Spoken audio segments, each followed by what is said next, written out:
এই মুহূর্তে ডিএ মামলার শুনানি সম্পর্কে সবচেয়ে গুরুত্বপূর্ণ আপডেট।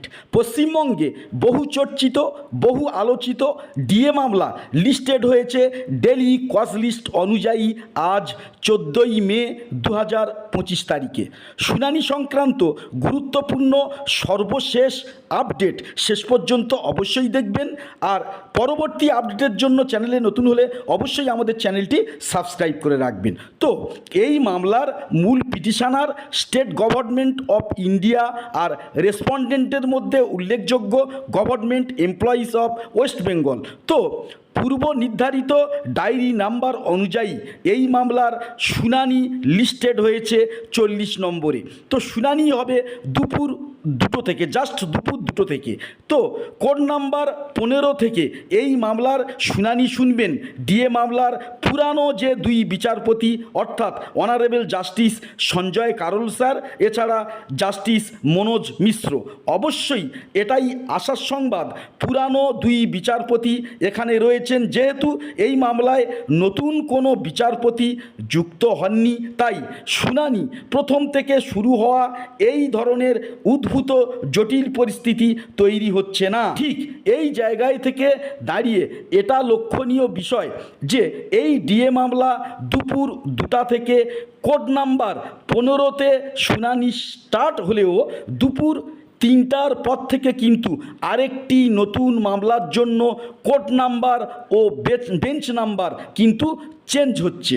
তো নতুন বেঞ্চে ওই একই দুইজন বিচারপতি সঞ্জয় কারোল স্যার ও মনোজ মিশ্র স্যার তারা কিন্তু যুক্ত হচ্ছে আরও একটি নতুন কেসের শুনানি নিয়ে।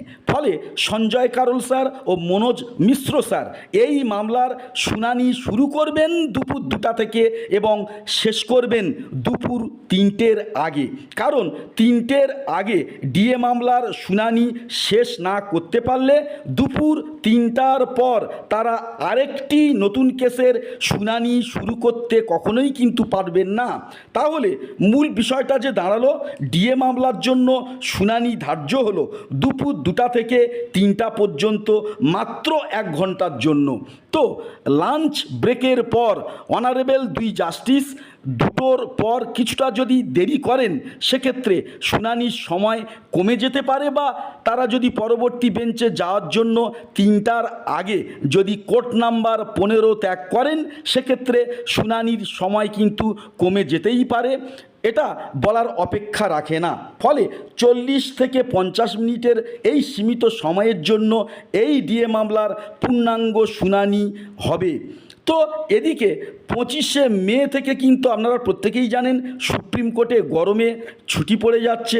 ফলে পরবর্তী শুনানি নিয়ে একটা অনিশ্চয়তা তো রয়েই যায়।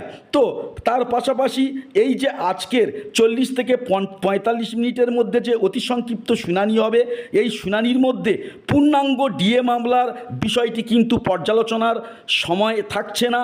কারণ রেসপন্ডেন্ট লয়ার এবং পিটিশনাররা পরস্পর তারা যে মত বিনিময় করবে বা পরস্পর বিরোধী যুক্তি দাখিল করবে, ফলে এই 40 মিনিট সময়ের মধ্যে কিন্তু সেই পরস্পর বিরোধী যুক্তিগুলি অনারেবল জাস্টিসের কাছে তুলে ধরা সম্ভবকর হচ্ছে না। ফলে প্রয়োজন হবে আরও একটি নতুন শুনানির জন্য।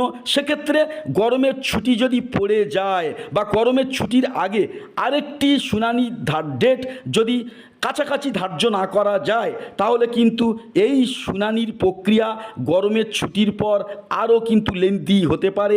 এটা বলার অপেক্ষা রাখে না।